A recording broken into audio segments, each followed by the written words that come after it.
Get out, and don't ever come back. Those were my mother's words. Not whispered, not muttered in anger, screamed so loud that the windows rattled. Her face was red, her hands shaking.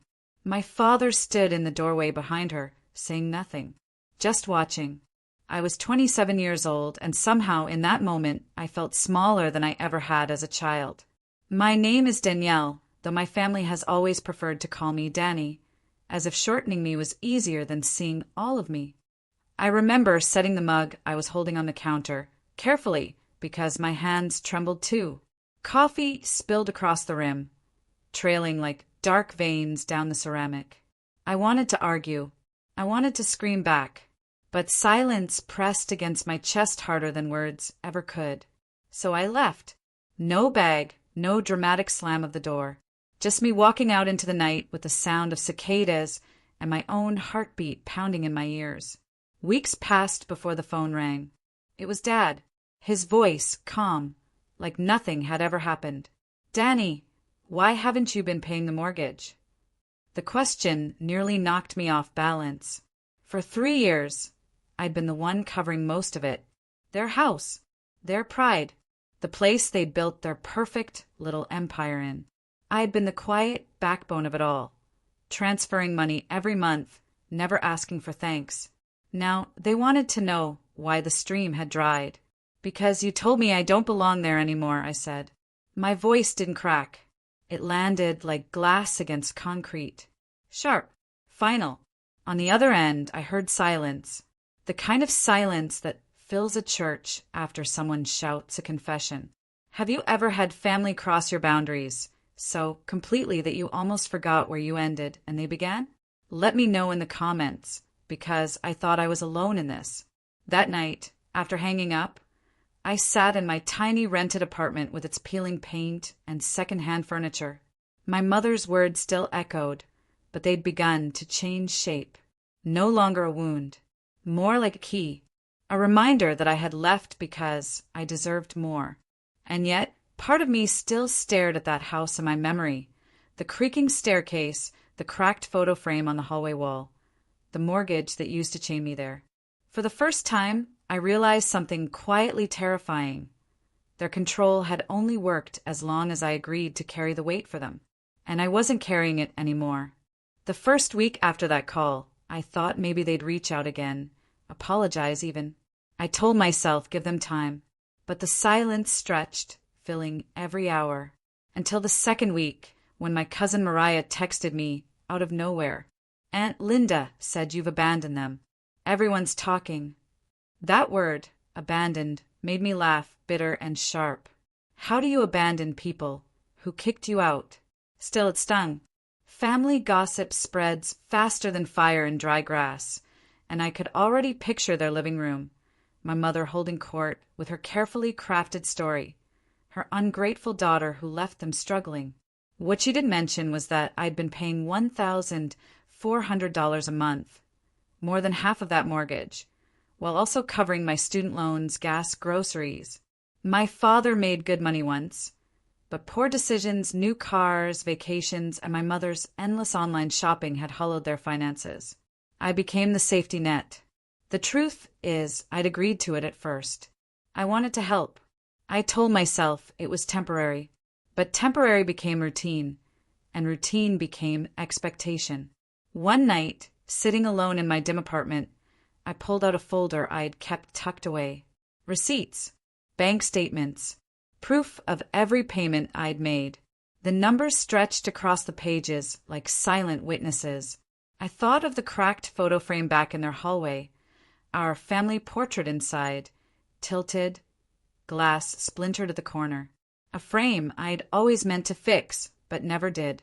That frame became my motif, a symbol, because no matter how straight you tried to hold the picture, the crack always showed. The gossip grew louder. An aunt called me selfish on Facebook. My brother texted me a single line. "You know they can lose the house, right?" I stared at that message for a long time before replying. "It's not my house." He didn't answer. Walking to work the next morning, I felt lighter, like someone had lifted a stone off my shoulders. And yet, Deep down, I knew the storm was only beginning. My family wasn't used to me saying no. They'd circle tighter, sharper until I broke, or until something broke inside of them. And part of me wanted to see what would happen when their version of the story finally hit the wall of truth. The next call came on a Tuesday night. My phone buzzed across the kitchen counter while I was cooking pasta. When I saw Dad's name, I almost let it ring out. But curiosity won. "Danny," he said, his voice tight, the bank called. "We're behind. Do you understand what that means?" I stirred the sauce slowly, the wooden spoon knocking against the pot like a drumbeat. "I understand perfectly." Silence. Then his voice rose, not a scream like Mom's, but an edge, sharp and trembling. "You can't just walk away from your responsibilities." My responsibilities. The words almost made me laugh, as though I were some parent who'd abandoned her children. I leaned against the counter, pasta boiling behind me, and said quietly, "My responsibility is to myself now." He muttered something under his breath, an old habit, as though half his arguments were meant only for himself. I waited. Then he said it clearer. "Your mother didn't mean it. She was upset. You shouldn't take it so literally." That was when I realized he wasn't calling to fix anything. He wasn't apologizing. He was trying to rewind the narrative, to erase the fact that my mother had shouted me out of the house like I was trash. I closed my eyes. The cracked photo frame flashed in my mind again. Our smiling faces, broken glass cutting across my cheek in the picture. Always tilted, never straight. "I didn't leave because of one night," I told him. "I left because you both taught me over years that I was only valuable when I paid for things." He was silent again. I could hear him breathing, like he wanted to argue, but couldn't find words sharp enough. Finally, he said, "So you're just going to let us lose everything?" I whispered into the phone, almost tender. "No, you let yourselves lose everything." And then I hung up. I sat at the table, pasta steaming, untouched. The air in my apartment was so quiet I could hear the clock ticking. For the first time in months, I felt my body unclench. My fingers loosened around the spoon. But the relief didn't last. That night, Mariah texted again. "They're saying you're cruel, that you planned this, that you want to see them fail." The lie burned hot in my chest, and somewhere beneath the burn, a new thought formed. If they wanted to spin stories about me, maybe it was time I showed them the truth, the kind that couldn't be twisted, the kind that cut deeper than gossip. I didn't know it yet, but revenge was already breathing at my door. By the third week, the whispers had grown into full accusations. Family group chats I wasn't even in lit up with my name. I saw screenshots from Mariah. She's cold, ungrateful, after all they've done for her. The irony was sickening. My parents, the same people who told me to get out and never come back, were painting themselves as abandoned saints. That Saturday, I stopped by the bank where the mortgage was held. I wasn't there to pay. I was there to listen. I asked the manager, calm, polite, what happens when co-owners stop paying. He explained the process. Default notices, foreclosure timelines, the credit damage. Each word dropped like a stone in a still pond, sending ripples through my chest. The truth was, my name wasn't just on those monthly transfers. Years back, my parents had begged me to co-sign the refinance. I was 24, still naive, still desperate to be the good daughter. I signed. My credit score propped theirs up. My name was on the dotted line. But here was the part they forgot. When I left, I also pulled something important with me. My willingness, my silence, my constant yes. And without those, the house was nothing but bricks stacked on debt. I left the bank with a copy of the refinancing contract in my hand. Seeing my signature there, neat, hopeful, a younger version of me, trying to please them, made my stomach twist. I folded it carefully and slid it into my folder with the receipts. My arsenal was growing. That night, I got a call from an unknown number. It was Mom. Her voice was syrupy sweet, like melted sugar that burns when it touches skin. Danny, honey, maybe we should talk. As a family. I nearly dropped the phone. After weeks of venom, suddenly I was honey again? You told me to get out, I said softly. You told me never to come back. She sighed, like I was being unreasonable. People say things when they're angry, but family forgives. You can come back home. We'll figure it out. For a moment, the child in me wanted to believe her, to run back, to fix things, to glue the frame back together. But then I looked at the folder on my desk, the proof of years of exploitation. No, I whispered. Not this time. Her silence was longer than Dad's had been. Finally, she spat out. You'll regret this, Danielle. Don't think the family will take your side. The call ended. I stared at the darkened screen. My reflection ghosted across it. She was wrong. This wasn't about sides anymore. This was about truth. And I had every receipt, every contract, every crack in the glass to prove it. For the first time in my life, I wasn't the one trapped in their house of lies. They were. The next family gathering was a birthday dinner for my uncle. I hadn't planned on going, but something inside me shifted. I was tired of being a ghost in my own family story. So I showed up. When I walked in, the room stiffened. Forks paused. Eyes flicked over me like searchlights. My mother, in her red blouse, gave me a thin smile that didn't touch her eyes.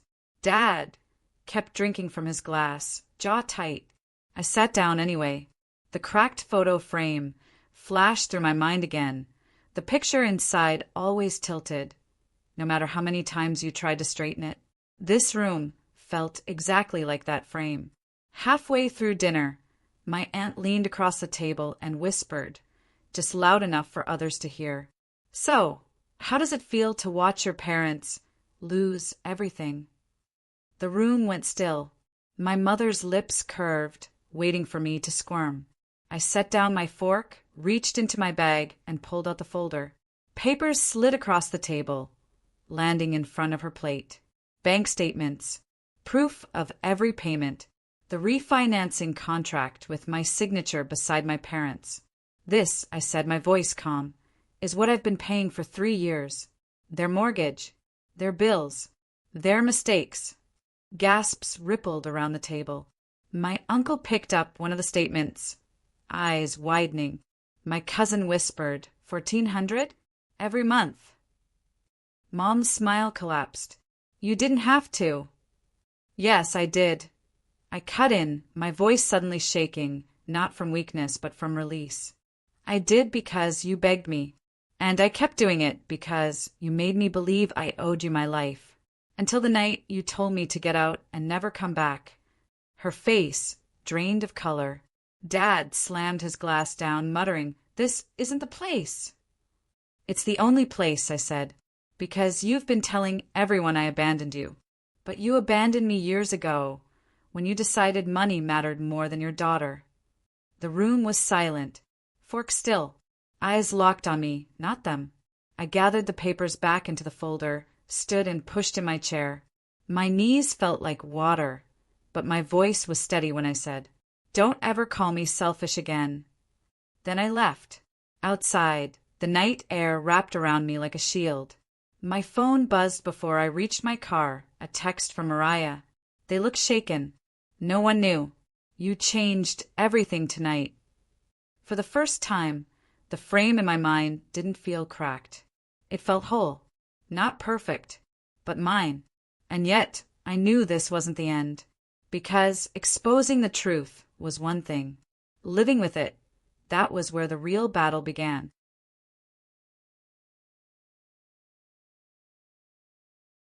The fallout began immediately.